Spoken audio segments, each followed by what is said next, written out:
नमस्कार, चैनल खबर तक में आपका स्वागत है। मैं शेषलता यादव और अब नजर डालते हैं आज की प्रमुख खबरों पर। कठुमर क्षेत्र अंतर्गत बेरका गांव में चुनावी रंजिश को लेकर एक फौजी ने मां बेटी पर लोहे के सरिये से जानलेवा हमला कर दिया। इससे दोनों गंभीर रूप से घायल हो गई। इस दौरान दोनों को बचाने आए परिजनों पर भी फौजी ने हमला कर उन्हें मारपीट कर घायल कर दिया। लहूलुहान अवस्था में घायलों को जिला अस्पताल में भर्ती कराया, जहाँ दोनों का इलाज चल रहा है। परिजनों से मिली जानकारी के अनुसार 2020 के सरपंची के चुनाव की रंजिश रखते हुए गांव के ही फौजी भोलाराम ने देर रात्रि करीब 2 बजे दीवार को लांघकर प्रवेश किया। उस दरमियान लाइट गई हुई थी। अंधेरा होने पर वह आसानी से घर में प्रवेश कर गया।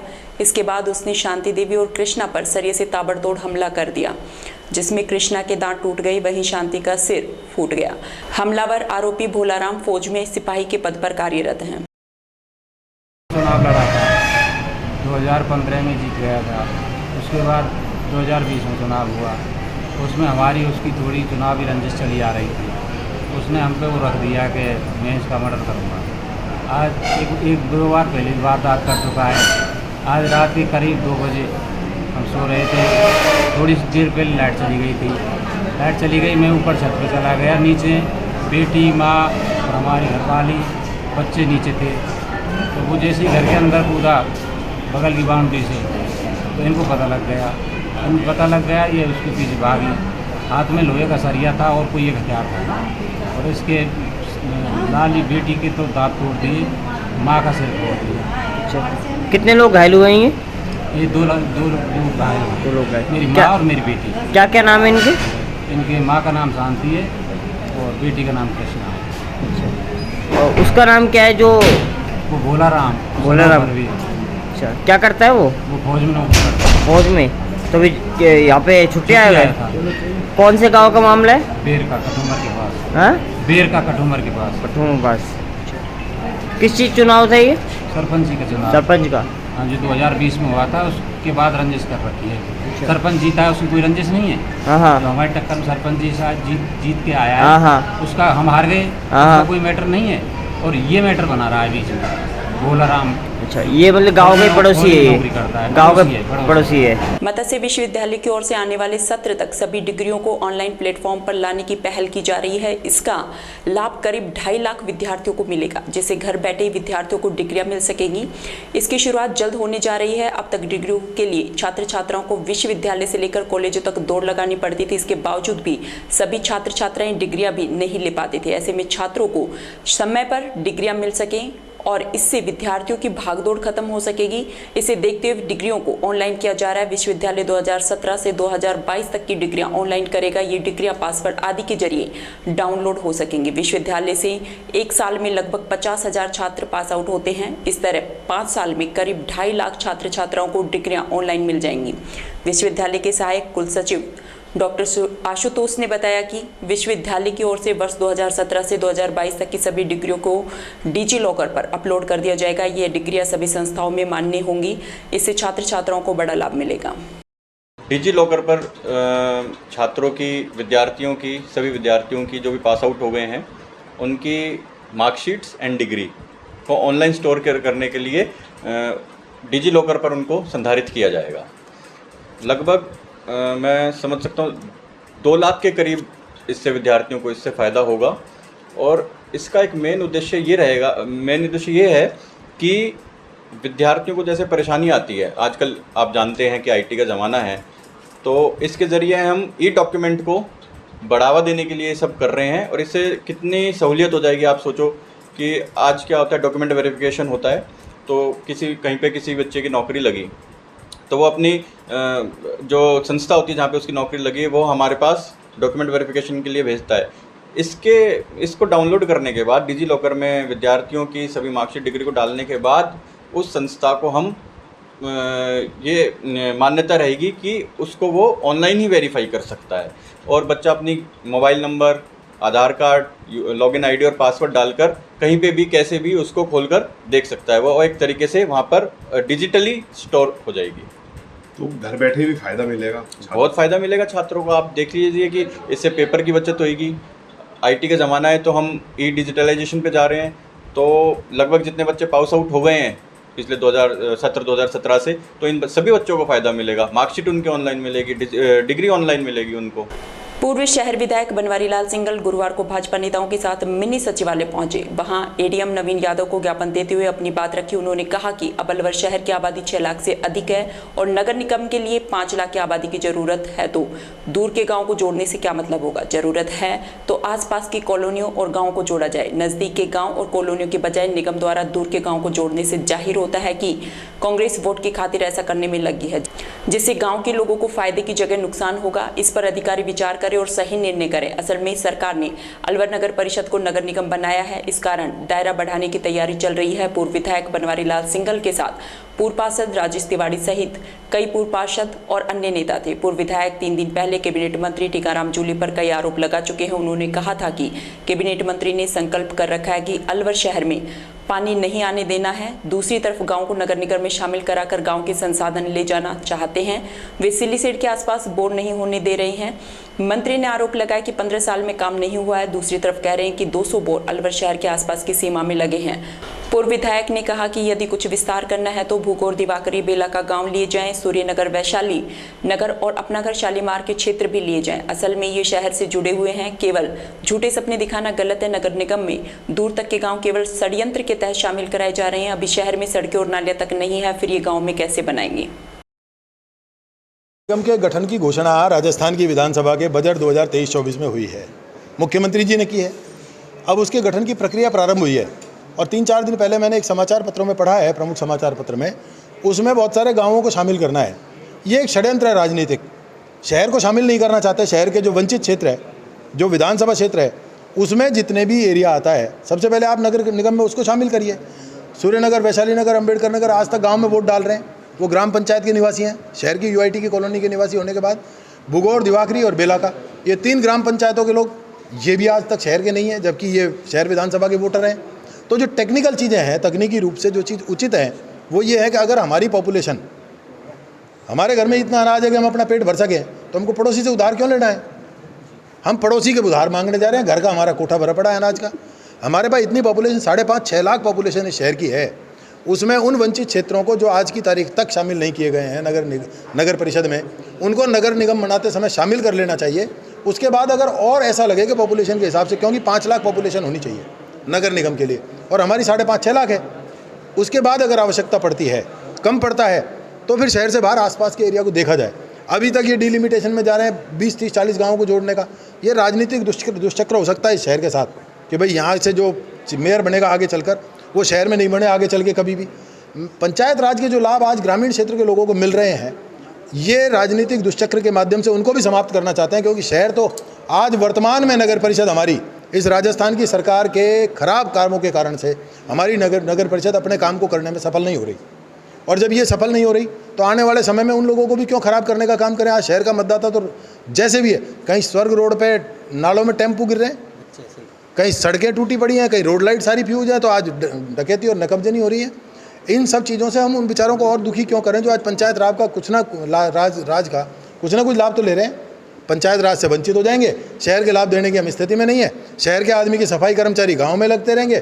शहर का आदमी यूँ दुखी होएगा कि उसको सफाई कर्मचारी उसका बाहर जाएगा, और गांव का आदमी इसलिए दुखी होएगा कि उसके लिए हम संसाधन उपलब्ध नहीं करा पाएंगे। इसलिए मैंने कलेक्टर साहब को ज्ञापन दिया है, और इसके बाद भी जो लड़ाई लड़नी पड़ेगी, राजस्थान का एंड तो राज्यपाल महोदय पर होगा।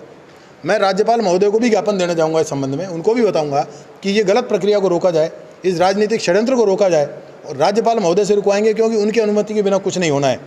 और अंत में अगर सब कुछ भी नहीं होगा तो फिर कोर्ट है ही, कोर्ट में जाके रुकवा दूंगा, क्योंकि कानूनी प्रक्रिया के बाहर कोई नहीं जा सकता। रामगढ़ थाना क्षेत्र के मानकी जोन में पैसे के रसूल पर धड़ल्ले से अवैध खनन का कारोबार चल रहा है, लेकिन खनन विभाग के अधिकारी कार्रवाई करने के नाम पर चुप्पी साधे बैठे हुए हैं।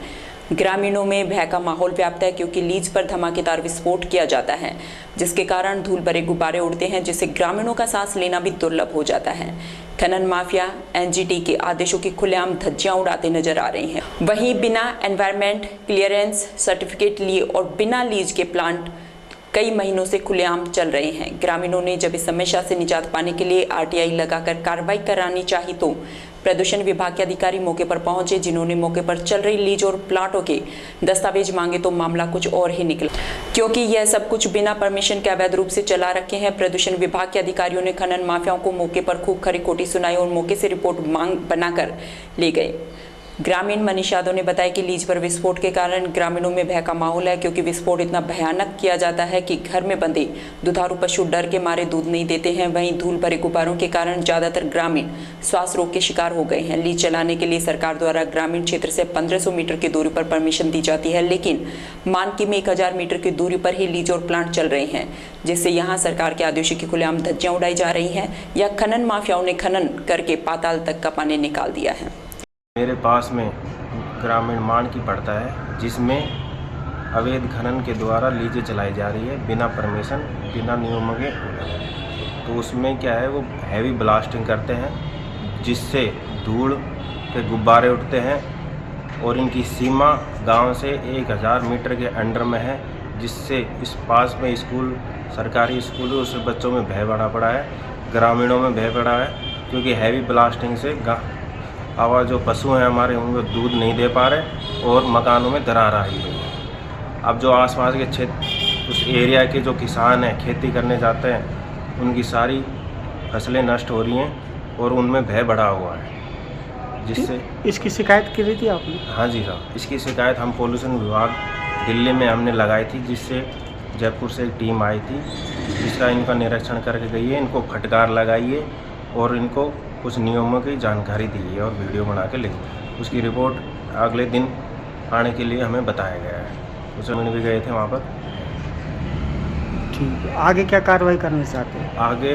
आगे यही है कि इनके सारे नियम लगाए, एनजीटी के थ्रू इनको कार्रवाई हो और ये सारे आसपास के जो पेड़ हैं उनको नष्ट किए थे, उनका रोपण करें दोबारा से और कम ब्लास्टिंग करे, छोटी ब्लास्टिंग करे और अपना काम करें। हमें भी विराटनगर तहसील क्षेत्र को जिला बनाने की मांग को लेकर उपखंड मुख्यालय विराटनगर के सामने 5 लोगों का क्रमिक अनशन अनिश्चितकालीन धरना जारी है। यहाँ गुरुवार को मूलचंद सैनी, पूरणमल शर्मा, कैलाश शर्मा, भागीरथ शर्मा और नाथुराम जाट धरने पर बैठे। संघर्ष समिति द्वारा प्रारंभ में भारत माता के जोरदार नारे लगाए। इस मौके पर संघर्ष समिति के सदस्य बाबूलाल जाट, जगदीश यादव, भोमराज, प्रेम कुमार सैनी, श्रीराम कसाना, हेमंत सैनी, महेश कुमार यादव, विनोद सैनी सहित क्षेत्र के सैकड़ों गणमान्य लोग उपस्थित रहे। उपस्थित वक्ताओं ने कहा कि सरकार उनकी मांग पूरी करे, अन्यथा खामियाजा भुगतने के लिए तैयार है। उनका जिला मुख्यालय विराटनगर को बनाया जाए या हमें जयपुर जिले में यथावत रखा जाए। जब तक राज्य सरकार उनकी मांगे मान नहीं लेती, तब तक उनका क्रमिक अनशन अनिश्चितकालीन धरना जारी रहेगा। तिजारा कस्बे की कृष्ण कॉलोनी में प्रधानाचार्य नीलम यादव प्रतिदिन निःशुल्क योगाभ्यास करा रही हैं। सुबह 5 से 6 बजे तक योग प्राणायाम कराया जाता है, जिसमें कॉलोनी सहित आसपास की अनेक महिलाएं, बेटियां उत्साहपूर्वक भाग ले रही हैं। योगाचार्य नीलम यादव ने बताया कि स्वस्थ जीवन का आधार योग है। योग को दिनचर्या का हिस्सा बनाना चाहिए। महिलाएं परिवार की धुरी होती हैं, इसलिए इनका स्वस्थ रहना अत्यंत आवश्यक है। ये शारीरिक व्यायाम के लिए दूर नहीं जा सकती, इसलिए योग सीखने के पश्चात घर पर सीमित स्थान पर भी नियमित योग कर सकती हैं। सामूहिक योग में आलस्य नहीं आता, नियमितता बनी रहती है। इस निःशुल्क योग प्रशिक्षण शिविर में शिवानी, सीता, निधि, हेजल, संध्या, राजपाला, लव, सुनीता सहित आसपास की अनेक महिलाएं भाग ले रही हैं, जिसका वहां किसी ने वीडियो भी बना लिया जो वायरल भी हो गया। वहीं मुख्य चिकित्सा अधिकारी वीके वर्मा ने मामले की निष्पक्ष जांच कराए जाने को लेकर दोषियों पर कार्रवाई की मांग की। वहीं मामला पुलिस की जांच में विचाराधीन है। करीब 2 दशकों के संघर्ष के बाद आखिर राजस्थान की प्रमुख खैरतल अनाज मंडी और सब्जी मंडी व्यापारियों की नई सब्जी मंडी बनाने की मांग जल्द ही पूरी होने वाली है। मंडी की मांगों को किशनगढ़ बास विधायक दीपचंद खेरिया के प्रयासों से जल्दी ही मूल रूप दिया जाएगा। संयुक्त व्यापार महासंघ अध्यक्ष ओम प्रकाश रोघा के नेतृत्व में बुधवार को सब्जी मंडी और प्याज मंडी आढ़तियों के प्रतिनिधिमंडल ने विधायक दीपचंद खेरिया के समक्ष नई सब्जी मंडी एवं प्याज मंडी कस्बे के बीचों बीच स्थित नई कृषि उपज मंडी में खोलने की मांग रखी। योग क्या है, हमारी दिनचर्या का एक हिस्सा है। जिस तरह से उठना, जागना, सोना, खेलना, तो उसी प्रकार से सुबह यदि हम योग कर लेते हैं तो दिन भर हम एनर्जेटिक रहते हैं, स्वस्थ रहते हैं। महिलाओं के लिए तो विशेष तौर से बहुत ज़रूरी है, क्योंकि वो घरेलू कामकाज में उनका क्या है, मस्कुलर व्यायाम तो हो जाता है मांसपेशियों का, तो लेकिन जो अंदरूनी सिस्टम जो है ना हमारा, वो ख़राब रहता है।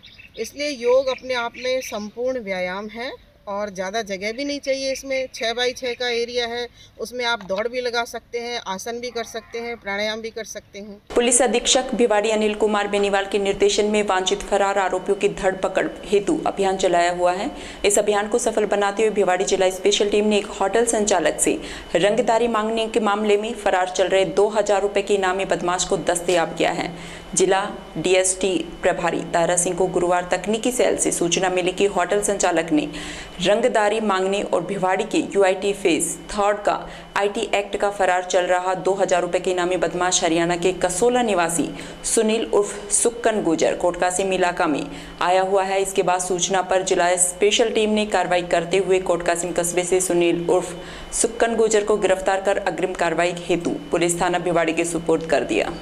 भिवाड़ी के ढाबा कॉम्प्लेक्स पर बुधवार दोपहर को एक चलती बाइक आग के गोले में तब्दील हो गई। इस दौरान गनीमत यह रही कि बाइक पर बैठे पति पत्नी हादसे का शिकार होने से बाल बाल बच गए।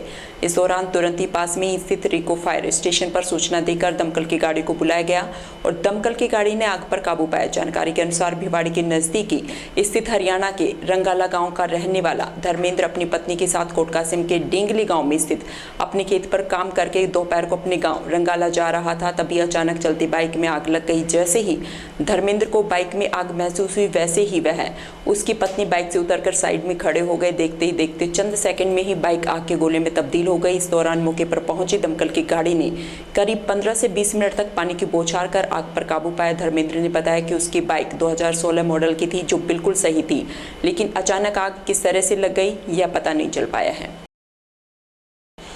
बानसूर के कराना में 20 दिन पहले रेडीमेड गारमेंट की दुकान में आगजनी की घटना को लेकर गुरुवार को यूआईटी के पूर्व चेयरमैन देवी सिंह शेखावत के नेतृत्व में ग्रामीण और व्यापारियों ने अपराधियों को पकड़ने की मांग को लेकर डीएसपी सुनील जाखड़ को ज्ञापन सौंपा है।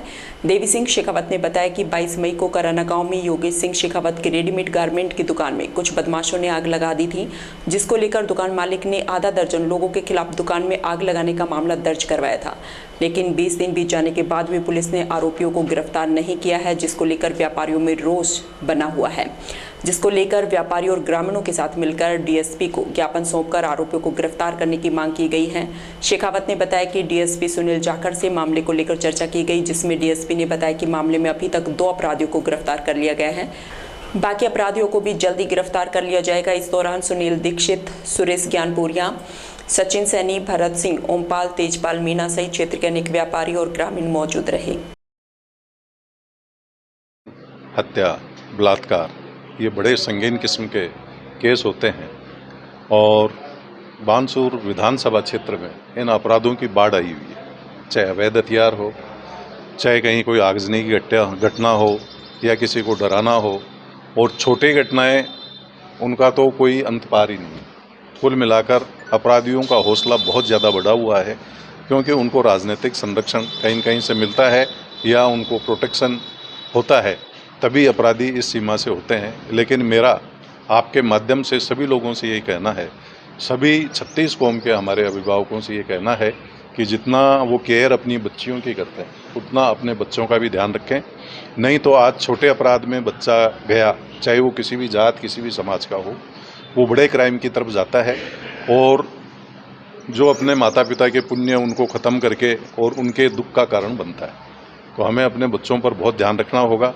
बानसूर के अलवर बाईपास रोड पर एक लैपटॉप सहित बैग पड़ा हुआ मिलने पर गोरक्षक अशोक कुमार शर्मा ने ईमानदारी का परिचय दिखाते हुए बैग बानसूर थाने में जमा करवा दिया। पुलिस ने बैग को खोलकर देखा तो बैग में लैपटॉप रखा हुआ था। पुलिस ने लैपटॉप लेकर थाने में रखवा दिया। इसके करीब 2 घंटे पश्चात लैपटॉप मालिक सिविल इंजीनियर पवन कुमार सैनी ने बानसूर डीएसपी कार्यालय पर पहुंचकर इस मामले की जानकारी दी, जहां डीएसपी सुनील जाखड़ ने बताया कि उसके लैपटॉप का बैग थाने पर जमा करवाया गया है। यह बैग गोरक्षक अशोक कुमार को अलवर बाईपास रोड पर पड़ा हुआ मिला था। सिविल इंजीनियर पवन कुमार सैनी ने बताया कि गोरक्षक अशोक कुमार ने ईमानदारी का परिचय दिया है। अशोक कुमार की वजह से उसके कीमती दस्तावेजों वाला लैपटॉप सुरक्षित है। लैपटॉप का बैग लेने के पश्चात सिविल इंजीनियर ने श्री गिरिधर गौशाला को 1100 रुपए का अनुदान दिया। एक सर्किल पे मेजर के लिए गया था मेजरमेंट के लिए, तो वहाँ पे मैंने गलती से अपना बैग वहाँ पे छोड़ दिया, जिसमें मेरे के डॉक्यूमेंट्स, लैपटॉप, चार्जर वगैरह सभी थे। जो वो सेवारक्षक हैं अशोक जी, इन्होंने अपना ईमानदारी को दिखाते हुए लैपटॉप मेरे को पहुँचाया है। उसमें मेरे सारे डॉक्यूमेंट्स वगैरह सब कुछ थे और ऐसे लोग आज के टाइम में देखने को क्या ढूंढने से भी नहीं मिलते हैं, तो मैं इनका बहुत आभारी हूँ। और इनका मैं तहे दिल से धन्यवाद करता हूँ। बाइक पर लिफ्ट लेकर बैठना एक व्यक्ति को महंगा पड़ गया। बानसूर में बीती रात्रि बोलेरो गाड़ी की टक्कर से बाइक सवार 2 व्यक्ति गंभीर रूप से घायल हो गए थे, जिसमें लिफ्ट लेकर बैठे सुरेश सैनी की कोटपुतली में इलाज के दौरान मौत हो गई। मृतक के शव का पोस्टमार्टम कराकर परिजनों को सुपुर्द कर दिया गया। मिली जानकारी के अनुसार बानसूर में बीती रात्रि को नारायणपुर रोड खोरी स्टैंड के पास बाइक तथा एक बोलेरो की जोरदार टक्कर में बाइक सवार 2 जनों की हालत गंभीर होने पर उन्हें बानसूर उप जिला अस्पताल लाया गया, जहां दोनों की हालत गंभीर होने पर इलाज कर हायर सेंटर के लिए रेफर कर दिया। इसके बाद दोनों को कोटपुतली बीडीएम अस्पताल ले जाया गया, जहां एक व्यक्ति की हालत गंभीर होने पर इलाज के दौरान मौत हो गई। चतरपुरा निवासी सुरेश सैनी पुत्र हनुमान सैनी बाइक पर लिफ्ट लेकर बैठा था। वहीं बाइक चालक सुरेश प्रजापति का जयपुर में इलाज जारी है। सन ऑफ हनुमान सैनी, उम्र है 40 साल और निवासी चतरपुरा जी। और दूसरा ये इसने तो लिफ्ट मांगी थी जी। और सुरेश कुमार सन ऑफ फूलचंद जाति प्रजापति जी, ये है कुआड़ा पापड़ा विराटनगर पापड़ा। ये ड्राइवर था गाड़ी का और इनके अज्ञात मतलब पिकअप बोलेरो या पिकअप हो उसने टक्कर मार दी सर। कौन सी जगह की घटना है ये? खोरी और मोताली के बीच में जी। ठीक है ना सर। तो हम तुरंत मौके पे पहुंचे हैं हॉस्पिटल, तो इनका इलाज जारी है, रेफर कर दिया बताया हमको कोटपुतली के लिए सर। समाचारों में वक्त हो चला एक छोटे से ब्रेक का, आप देखते रहे खबर तक।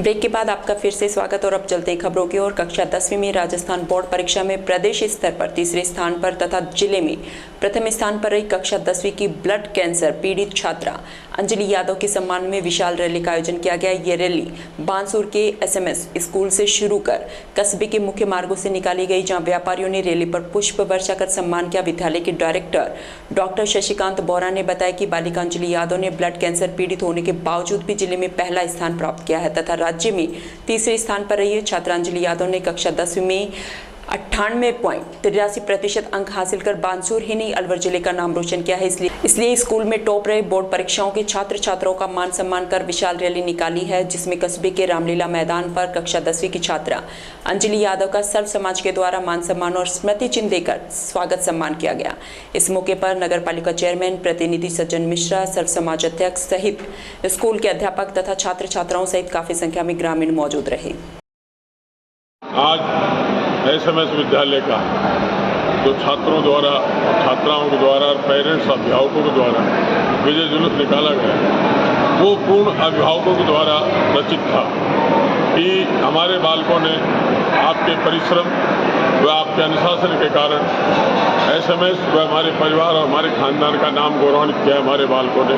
तो माध्यमिक शिक्षा बोर्ड राजस्थान के कक्षा 10, कक्षा 12 साइंस, आर्ट्स व सीबीएसई साइंस में और कक्षा 10 में उच्चतर अंक बानसूर तहसील में प्राप्त किए और कक्षा 10 में तो बालिका अंजलि यादव ने अलवर जिले में व राजस्थान में तृतीय स्थान प्राप्त किया। 98.83 अंक प्राप्त करके राजस्थान में तीसरा स्थान प्राप्त किया।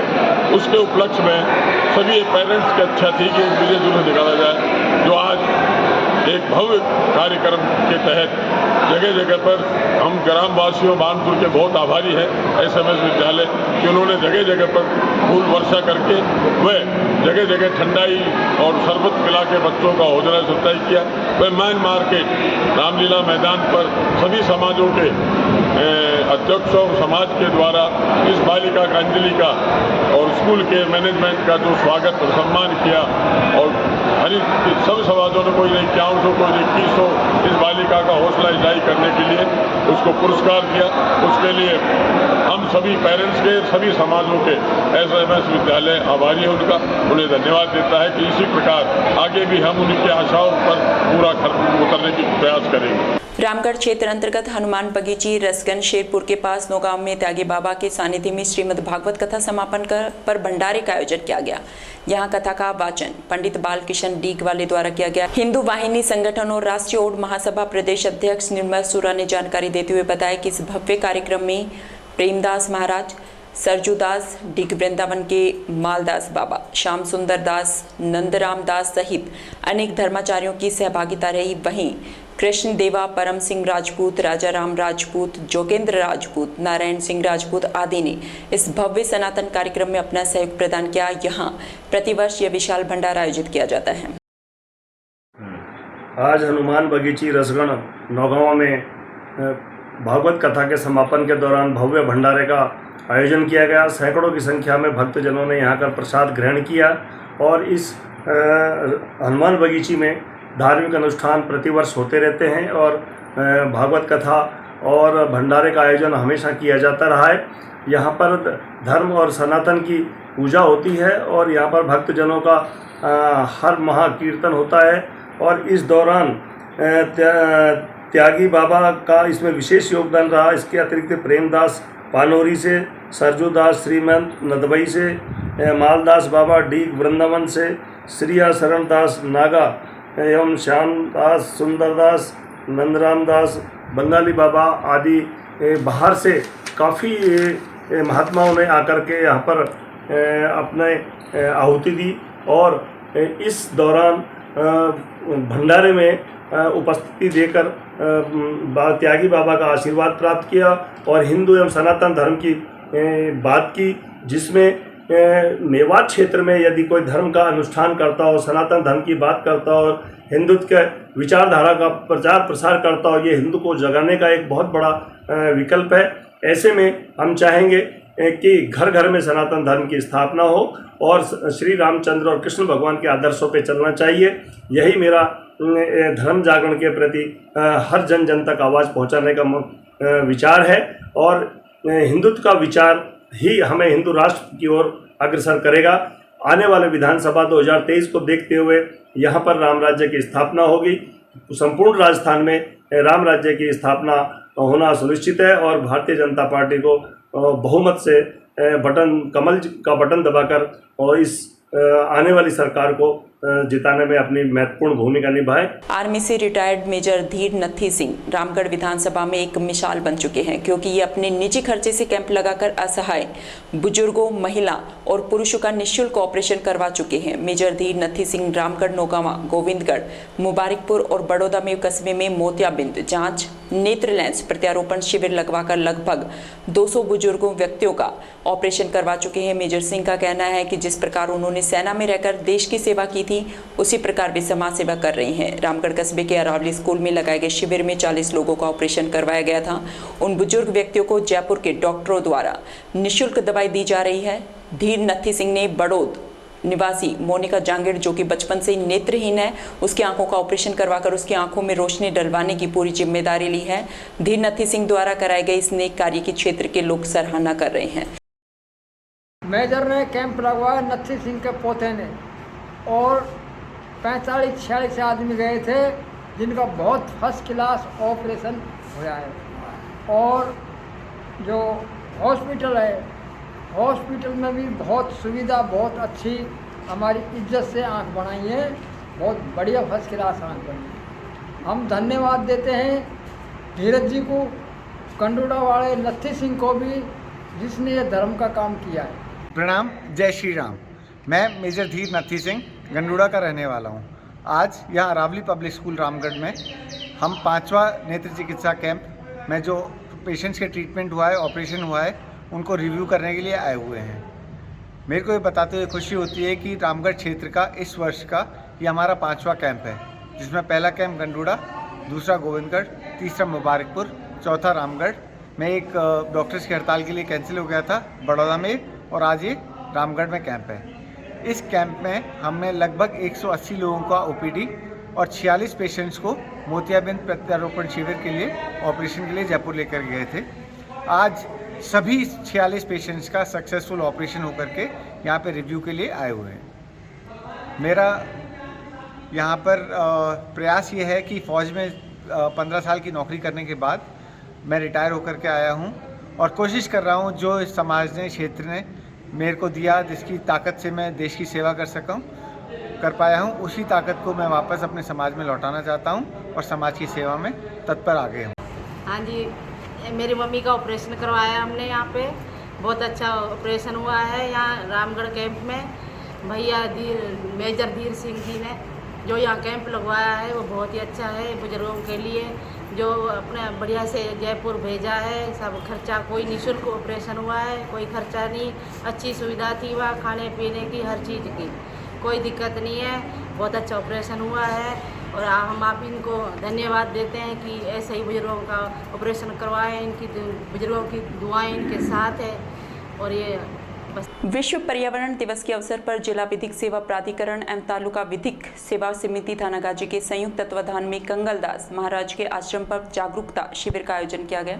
इस दौरान विधिक सेवा समिति थानागाजी अध्यक्ष अपर मुख्य न्यायिक मजिस्ट्रेट रितिका कपूर मुख्य अतिथि के रूप में मौजूद रही। समिति सचिव शेखर गुप्ता ने बताया कि इस जागरूकता शिविर में उपकार संस्था सचिव डूंगर सिंह, डीएफओ अरुण, जियोलॉजिस्ट गोकुल, मुकेश सैनी आदि लोग उपस्थित रहे। तालुका अध्यक्ष रितिका कपूर ने उपस्थित लोगों को संबोधित करते हुए प्लास्टिक एवं प्लास्टिक से बने सभी सामानों का उपयोग नहीं करने का संदेश दिया। वहीं प्लास्टिक के उपयोग से होने वाले दुष्परिणामों के बारे में विस्तार से जानकारी दी गई। इस मौके पर आश्रम डूंगरी परिसर में शीशम और पीपल के पौधों का वृक्षारोपण किया गया। कृषि विज्ञान केंद्र के प्रधान वैज्ञानिक एवं अध्यक्ष डॉक्टर सुनील कुमार शर्मा के निर्देशानुसार केवीके विशेषज्ञों द्वारा विश्व पर्यावरण दिवस पर वृक्षारोपण, जैविक और प्राकृतिक खेती प्रदर्शन सहित कार्यशाला का आयोजन लाइव कार्यक्रम के तहत किया गया। कार्यक्रम के आयोजक बजरंग लाल ओला ने सभी का स्वागत करते हुए बताया कि इस बार की थीम प्लास्टिक के उपयोग पर नियंत्रण करके पर्यावरण प्रदूषण को रोकने की है। इसके बाद डॉक्टर शर्मा ने विश्व पर्यावरण दिवस का मानव जीवन में महत्व पर जोर देते हुए जलवायु परिवर्तन पर चिंता व्यक्त की। साथ ही उन्होंने असामयिक होने वाली वर्षा का उदाहरण देते हुए कहा कि इस प्रकार के जलवायु परिवर्तन से कृषि के क्षेत्र में निकट भविष्य में विकट असामान्य स्थितियों का सामना करना पड़ सकता है। वहीं बागवानी विशेषज्ञ डॉक्टर प्रेमचंद गढ़वाल ने पौधारोपण तकनीक व फलदार पौधों की कटाई, छटाई और खाद तथा उर्वरक देने की प्रक्रिया के बारे में विस्तार से समझाया। विज्ञान विशेषज्ञ बजरंग लाल ओला ने जैविक खेती और प्राकृतिक खेती में उपयोग जीवामृत बनाने की विधि को विस्तार से समझाया और कहा कि खेती में इस प्रकार की तकनीकों के प्रयोग से मृदा स्वास्थ्य को बेहतर बनाने के साथ साथ पारिस्थितिकी तंत्र को भी मजबूत किया जा सकता है। कार्यक्रम के अंत में केवीके वृक्षारोपण और जीवामृत प्रदर्शन का आयोजन भी किया गया। इस दौरान आसपास के 52 से अधिक किसान मौजूद रहे। किशनगढ़ बास कस्बे में राजस्थान सरकार के शांति एवं अहिंसा विभाग के अंतर्गत एक दिवसीय उपखंड स्तरीय गांधी दर्शन प्रशिक्षण शिविर का आयोजन विधायक दीपचंद खेरिया के मुख्य आतिथ्य में किया गया। कार्यक्रम की अध्यक्षता उपखंड अधिकारी गंगाधर मीणा द्वारा की गई। वहीं कार्यक्रम के विशिष्ट अतिथि प्रधान बद्री प्रसाद सुमन, विकास अधिकारी राजकुमार बायला, ब्लॉक कांग्रेस कमेटी अध्यक्ष संदीप बसवाल, शहर अध्यक्ष संदीप अग्रवाल रहे। वहीं इससे पूर्व एक रैली का आयोजन किया गया। इस रैली को बद्री प्रसाद सुमन, राजकुमार बायला, नूर मोहम्मद, इस्माइल खां सहित नारायण झंगानी ने उपखंड कार्यालय परिसर में हरी झंडी दिखाकर रवाना किया। यह रैली खैरतल रोड स्थित महावर धर्मशाला में पहुंचकर संपन्न हुई। प्रशिक्षण शिविर पर मुख्य अतिथियों ने महात्मा गांधी की तस्वीर के सम्मुख दीप प्रज्वलित कर कार्यक्रम का शुभारंभ किया। कार्यक्रम को संबोधित करते हुए विधायक दीपचंद खेरिया ने अहिंसा और सत्य के रास्ते पर चलते हुए देश को आजाद कराने में किए सहयोग और बलिदान के बारे में विस्तृत जानकारी दी। वहीं प्रधान बीपी सुमन ने अपने संबोधन में कहा कि महात्मा गांधी ने विश्व को शांति एवं सद्भावना का जो संदेश दिया है वो आज भी प्रासंगिक है। शिविर में चयनित सदस्यों ने शिविर में भाग लेकर गांधी के विचारों को ग्रहण किया है। वे उसका अपने क्षेत्र में जाकर आमजन में प्रचार प्रसार कर उन्हें लाभान्वित करें। इस अवसर पर मुख्य ब्लॉक चिकित्सा अधिकारी केशव सोनी, प्रधानाचार्य रामनिवास, रघुवीर सिंह, बलवंत सिंह मेहरानिया, शेर सिंह चौधरी, रहमत शाह अलवी, जावेद खां, एडवोकेट सुरेश कुमार, राधा रानी, राम बुतेरी सहित सैकड़ों गांधीवादी महिला पुरुष मौजूद रहे।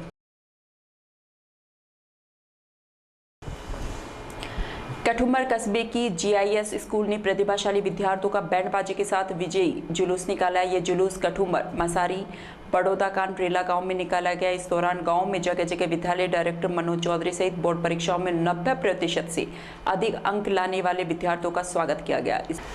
इस दौरान कक्षा 12वीं की छात्रा अंजलि शर्मा 98.80%, कृपा शर्मा 97% और कक्षा 10वीं की छात्रा कंगना यादव 97.50% अंकों सहित विद्यालय के दर्जनों छात्र छात्राएं मौजूद रहे। कठुमर पंचायत समिति क्षेत्र की 5 ग्राम पंचायत मुख्यालयों पर इंदिरा रसोई खोली जाएगी। विकास अधिकारी शिवराम मीना ने बताया कि मुख्यमंत्री अशोक गहलोत ने कोई भूखा नहीं सोई के उद्देश्य से कठुमर पंचायत समिति ग्राम पंचायत मुख्यालय तसई, गारू, सोखर, समूची और खेड़ली रेल में इंदिरा रसोई खोली जाएगी, जिसके लिए जगह चिन्हित कर ली गई है। 10 मई से कठुमर में इंदिरा रसोइयों का शुभारंभ कर दिया जाएगा। यहां प्रतिदिन 2 दावत देकर निराश्रित व्यक्तियों को 8 रुपए में पौष्टिक भोजन की सुविधा दी जाएगी। इस योजना के तहत 25 रुपए का एक वक्त का भोजन उपलब्ध होगा, जिसमें से 17 सरकार द्वारा दिए जाएंगे और 8 रुपए लाभार्थियों द्वारा दिए जाएंगे। इंदिरा रसोई का मुख्य उद्देश्य निराश्रित व्यक्तियों को सम्मानजनक रूप से बैठाकर पौष्टिक भोजन प्रदान करना है। इंदिरा रसोई गरीब मजदूर और निराश्रितों के लिए स्वास्थ्य की दृष्टि से बहुत उपयोगी होगी।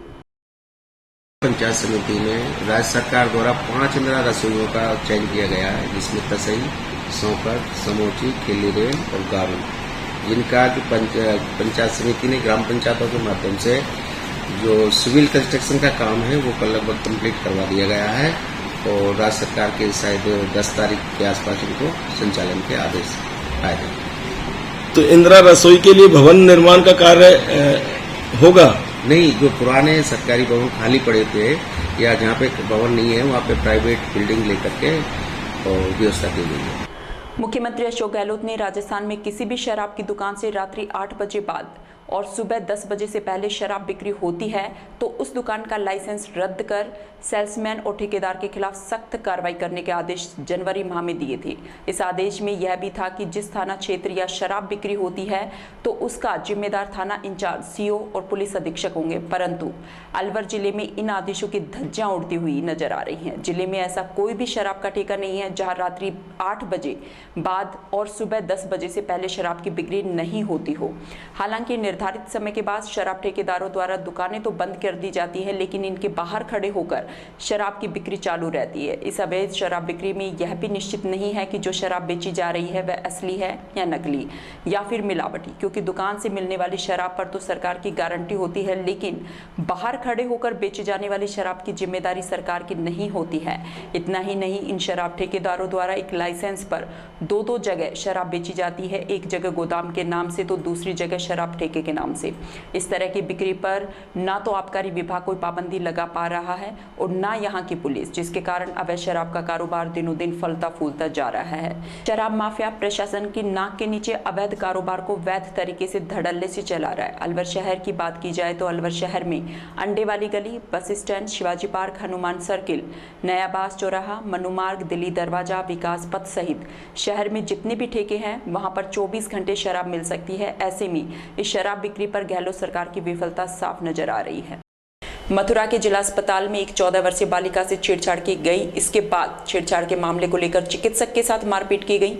वहीं CMO ने जांच कराकर कार्रवाई किए जाने की बात कही। इसके बाद छेड़छाड़ का मामला प्रकाश में आने पर पुलिस ने डॉक्टर को हिरासत में ले लिया और पूछताछ के लिए थाने ले गई। इसे लेकर चिकित्सकों में रोष व्याप्त हो गया। मिली प्राप्त जानकारी के अनुसार एक 14 वर्षीय किशोरी बुखार से पीड़ित होने पर जिला अस्पताल में इलाज के लिए आई थी, जहाँ किशोरी ने चिकित्सक पर छेड़छाड़ का आरोप लगाया। इसकी जानकारी किशोरी ने परिजनों को दी। इसके बाद परिजनों ने अस्पताल में आकर चिकित्सक के साथ जमकर मारपीट कर दी, जिसका वहां किसी ने वीडियो भी बना लिया जो वायरल भी हो गया। वहीं मुख्य चिकित्सा अधिकारी VK वर्मा ने मामले की निष्पक्ष जांच कराए जाने को लेकर दोषियों पर कार्रवाई की मांग की। वहीं मामला पुलिस की जांच में विचाराधीन है। आई थी, मुझे बुखार आ रहा था, मैं 6 नंबर पे काफ़ी देर से लाइन पे खड़ी थी, पर वहाँ डॉक्टर नहीं था, तो मैं इमरजेंसी में आई और मैंने यहाँ पर डॉक्टर को दिखाया। तो एक डॉक्टर ने तो मैंने बताया कि मुझे बुखार वगैरह आ रहा है और मुझे ज़रूरी है, जल्दी मुझे सब्र नहीं हो रहा, तो आप मुझे दवाई दे दो। तो एक ने तो मेरी जांच करी, उसने सिर्फ मेरे हाथ से नब्ज चेक करी। फिर दूसरा वाला आया और जब मैं बैठ गई वहाँ पर, उन्होंने चेकअप के लिए बिठाया, तो मेरे से बोलते हैं कि तुम कहीं देखी हुई सी लग रही हो। मैंने कि हाँ, यहाँ एक्सरे में एक लड़का है शिवम नाम का, मैं उसकी जानकार हूँ, हो सकता है आपने जब देखा हो, क्योंकि मैं इमरजेंसी में काफ़ी बार आ जा चुकी हूँ। तो आकर वो मेरे चेस्ट पे टच करता है, बहुत बुरी तरीके से दबाता है और फिर उसके बाद में बोलता है कि मैंने बोला कि ये क्या बदतमीजी कर रहे हो आप, तो बोला ये तो क्या हुआ, ये तो स्टाफ है चलता है ऐसे। मैंने कहा कि अगर तुम्हारे घर की किसी औरत के साथ ऐसा किया जाएगा तो चलेगा, तुम्हारी वाइफ के साथ में ऐसे करे तो चलेगा? बोले कि हाँ बिल्कुल चलेगा। फिर मैं यहाँ से बाहर आई और मैंने आके यहाँ पर जो पुलिस वाले हैं उनसे मैंने ये बात कही कि अंकल यहाँ कोई सेफ्टी नाम की चीज़ है या नहीं है? तो बोले नहीं है, छूटते ही बोलते नहीं है। फिर मैंने कि फिर मैं क्या करूँ, बताओ क्या हुआ तुम्हारे साथ। मैंने उन्हें सारी बात बताई। तो फिर उसके बाद में वो बोलते कि जाके तुम सीएमओ को बताओ। फिर मैंने कि सीएमओ से तो बढ़कर आप हैं, जब भी तो आप यहाँ पर हैं। पर वो पुलिस वाले अंकल ने भी बोलते हैं कि चलो मैं तुम्हारे संग में चल रहा हूँ। वो वहाँ पर गए हम और सर वो अंकल नहीं थे, दूसरे रूम में जाकर बैठ गए। फिर मैंने कहा अंकल देखो यही अंकल है। तो मैंने उनसे बोला, मैंने कि अंकल तुमने क्या करा मेरे साथ में? ये कुछ नहीं है, ये वो ऐसे जानकारी में चलता है। उन पुलिस वाले अंकल के सामने कह रहे थे कि जानकारी है उसमें चलता है। और फिर मैंने कि ऐसे बदतमीजी तुम कर रहे हो तो। और अंकल से मैंने कितना बोला कि अंकल देखो ये आपके आगे भी कितना बोला, पर उन अंकल ने भी कोई रिस्पॉन्स नहीं करा। वो कह रहे लाओ तो मैं दवाई दिलाऊं। अब बताओ इज्जत पे बात आ रही है कि दवाई लेंगे हम, क्या करेंगे? हाँ पहचान लूंगी।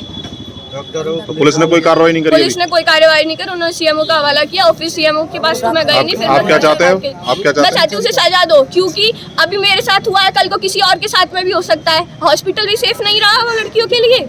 हाथ उठाया मेरे एक भाई के तो हाथ में भी लग गई, मेरी मम्मी के ऊपर भी हाथ उठा रहा है, सबसे बदतमीजी कर रहा था। और अभी जब उसे बंद कर दिया कमरे में तो बोल रहा था कि अभी तो बदतमीजी करी नहीं है पर अब मैं जरूर करूँगा। कल्पत नाम बता रहे पर कंफर्म नहीं है उसका। और वो पुलिस वालों के आगे बोल रहा था कि अभी तक तो मैंने कुछ किया नहीं है पर मैं अब तो करूँगा। पर पुलिस वाले तब भी उससे कुछ नहीं कह रहे थे। पुलिस ने आपकी कोई मदद नहीं की? किसी प्रकार की कोई सहायता नहीं करी है। फिर मैंने 100 बार मेरे भाई ने जब पुलिस में फोन किया तब जाकर यहाँ कुछ बात बनी है। तो अब क्या डॉक्टर को पुलिस ने हिरासत में दिया या नहीं? डॉक्टर को अभी पुलिस वाले ले गए हैं पर पता नहीं है क्या है। पर वो कुछ भी बता नहीं रहा है, अपना नाम भी नहीं बता रहा, बदतमीजी की कह रहा है कि अभी तक तो की नहीं, अब तो करूँगा। आपने कुछ लिखित शिकायत की है? मैंने सिर्फ उनसे जाकर बोला था और लिखित में अभी मैंने कोई शिकायत नहीं करी। पर मैं शिकायत करना चाहती हूँ और मैं एक्शन लेना चाहती हूँ, क्योंकि अभी मेरे साथ हुआ है, कल को किसी और के साथ हुआ। फिर हॉस्पिटल भी सेफ नहीं है हम लड़कियों के लिए। कहीं अकेले हम जा सकते हैं या नहीं? कैसी सेफ्टी है? वैसे लड़कियों के लिए ये है वो है, पर लड़कियों के लिए कुछ भी नहीं है हकीकत में। अभी मेरे संज्ञान में बहुत कुछ नहीं है, आप ही लोगों के माध्यम से पता लगा है। कार्यवाहक CMS डॉक्टर लाल सिंह से इस संदर्भ में वार्ता की गई है। संभवतः ये केस पुलिस को हैंडओवर हो चुका है। अब पुलिस की जांच के बाद भी कोई निष्कर्ष निकलेगा तभी कुछ इसमें कहा जा सकता है। अभी तक क्या मामला कुछ आपस में विवाद हुआ है, उसका पुलिस में ये केस संदर्भित हुआ है। तो अभी जांच के बाद ही सारी बात पता लग पाएगी। अभी तो बहुत ही प्रिमिटिव स्टेज है कुछ कहना नहीं। अभी तो मेरी जानकारी में CMS आएंगे तब CMS या डॉक्टर लाल सिंह से मैं लगातार संपर्क में हूँ। कुछ जानकारी मिलती है तो उसके बाद ही कोई कार्रवाई की जाए। सर जिस तरीके चिकित्सक से मारपीट की गई है कितना गलत है आपकी नज़र? नहीं ये तो गलत है, चिकित्सक से मारपीट की गई है, बहुत ही गलत है। इसको तो माननीय न्यायालय और सर्वोच्च न्यायालय भी इस चीज़ को जो है करीब 2 दशकों के संघर्ष के बाद आखिर राजस्थान की प्रमुख खैरतल अनाज मंडी और सब्जी मंडी व्यापारियों की नई सब्जी मंडी बनाने की मांग जल्द ही पूरी होने वाली है। मंडी की मांगों को किशनगढ़ बास विधायक दीपचंद खेरिया के प्रयासों से जल्दी ही मूल रूप दिया जाएगा। संयुक्त व्यापार महासंघ अध्यक्ष ओम प्रकाश रोघा के नेतृत्व में बुधवार को सब्जी मंडी और प्याज मंडी आढ़तियों के प्रतिनिधिमंडल ने विधायक दीपचंद खेरिया के समक्ष नई सब्जी मंडी एवं प्याज मंडी कस्बे के बीचों बीच स्थित नई कृषि उपज मंडी में खोलने की मांग रखी। आज सब्जी मंडी के सभी आड़ती जो थोक विक्रेता हैं वो सब बाबूजी से मिलना चाहते थे। मैंने इनसे टाइम लिया बाबूजी से और अभी सारी सब्जी मंडी के व्यापारी यहाँ आए थे। और क्योंकि सब्जी मंडी बहुत पुरानी है और थोक की वजह से यहाँ ट्रक वगैरह नहीं आ पाते और इसलिए रास्ते पे खड़े होते हैं, मेन रोड पे खड़े होते हैं, फाटक नज़दीक है, जाम लगता है। तो इस बात को समझते हुए बाबूजी ने इस बात को समझा है कि उनकी मांग जायज़ है। और पहले क्योंकि जो अनाज मंडी में एग्रो टावर था उसको व्यापारियों को देने की बात थी, लेकिन क्योंकि अब वो जो नए कलेक्टर साहब बैठेंगे और जो वर्तमान OSD बैठे हैं उनके लिए उस जगह का चयन फिलहाल कर दिया गया है। तो ऐसे में MLA साहब चाहते थे कि और कोई रास्ता निकले। इस बारे में हम सेक्रेटरी साहब से मिले थे और सेक्रेटरी साहब ने बताया था कि एग्रो टावर के बगल में लगभग 15 बीघा जमीन कृषि उपज मंडी की है और MLA साहब का ये सोचना है और कि उस जमीन का प्रस्ताव बना के और वहाँ की जो जगह है वो थोक के व्यापारियों को दी जाए। इस बारे में चर्चा हुई है और क्योंकि आज सेक्रेटरी साहब किसी मीटिंग में हैं, बाहर हैं, वरना आज इस बारे में डिस्कशन करके बात को आगे बढ़ाते। अब उसके लिए कल का टाइम रखा गया है कि कल वहां पर जाके इस बारे में इसका प्रस्ताव बना के आगे भिजवाएंगे। देखिए, उस बारे में विचार विनिमय हुआ है। आगे की बात के लिए हम एक बार डिस्कशन अपने बैठ के कर लेंगे और जितना भी हो सकता है इस ज़िंदगी में हर व्यक्ति को जो भी सहयोग हम दे सकते हैं वो देने की कोशिश करते हैं। ये बात नहीं। व्यापारी की मतलब क्या मांगे थी? मांगे यही है कि वो इनके यहाँ काफ़ी जाम वगैरह रहता है, जगह कम है और वहाँ उसमें सब्जी मंडी के लिए जगह काफ़ी बड़ी है, उसके बारे में विचार करें। आपकी तरफ से क्या प्रयास किए जाएंगे, कितने समय का? जितना हो सकता है मेरी प्रयास रहेगी। मैं तो हमेशा जन सेवा करने के लिए वो अपने आप को समर्पित करता हूँ। जन सेवा जितनी हो सकती है मेरे हाथ से। जिला विधिक सेवा प्राधिकरण अलवर के तत्वाधान में तालुका विधिक सेवा समिति किशनगढ़ बास अलवर द्वारा विश्व पर्यावरण दिवस के उपलक्ष्य में विधिक जागरूकता शिविर का आयोजन किशनगढ़ बास में किया गया। कार्यक्रम के मुख्य अतिथि जिला एवं सेशन न्यायाधीश अलवर एवं अध्यक्ष जिला विधिक सेवा प्राधिकरण अलवर हरेंद्र सिंह रहे। कार्यक्रम के विशिष्ट अतिथि सचिव जिला विधिक सेवा प्राधिकरण अलवर मीना अवस्थी रही, जबकि कार्यक्रम की अध्यक्षता अपर जिला एवं सेशन न्यायाधीश संख्या 1 किशनगढ़ बास प्रशांत चौधरी द्वारा की गई। जिला न्यायाधीश हरेंद्र सिंह द्वारा उपस्थित लोगों को पर्यावरण संरक्षण के लिए एवं अधिकाधिक वृक्षारोपण करने के लिए प्रेरित किया। इसके साथ ही महिलाओं को उनके अधिकारों की जानकारी दी गई। प्राधिकरण सचिव मीना अवस्थी एवं अपर जिला एवं सेशन न्यायाधीश संख्या 1 प्रशांत चौधरी द्वारा महिलाओं के अधिकारों एवं निःशुल्क विधिक सेवा सहित प्राधिकरण की विभिन्न योजनाओं की जानकारी प्रदान की गई। उपखंड अधिकारी गंगाधर मीणा द्वारा राज्य सरकार द्वारा संचालित विभिन्न योजनाओं की जानकारी एवं महंगाई राहत कैंप के बारे में अवगत कराया। इस मौके पर अतिरिक्त मुख्य न्यायिक मजिस्ट्रेट संख्या 1 अंकिता सिंघल, पुलिस उपाधीक्षक जयप्रकाश बेनीवाल, तहसीलदार मदन सिंह, पंचायत समिति विकास अधिकारी राजकुमार बायला सहित सैकड़ों आंगनबाड़ी कार्यकर्ता उपस्थित रहे। कार्यक्रम के पश्चात अध्यक्ष बार एसोसिएशन किशनगढ़ बास अमित गौड़ की अध्यक्षता में जिला एवं सेशन न्यायाधीश हरेंद्र सिंह का स्वागत कार्यक्रम आयोजित किया गया। इस दौरान तालुका विधिक सेवा समिति किशनगढ़ बास में राष्ट्रीय लोक अदालतों एवं विधिक जागरूकता शिविरों में भाग लेकर उत्कृष्ट कार्य करने वाले पैनल अधिवक्ता वीरेंद्र सिंह नरूका, मुकेश सैनी सहित पीएलबी गुलाब शर्मा को जिला न्यायाधीश हरेंद्र सिंह द्वारा प्रशस्ति पत्र देकर सम्मानित किया गया। आज समाचारों में इतना ही। दीजिए मुझे और मेरी टीम को इजाजत। नमस्कार।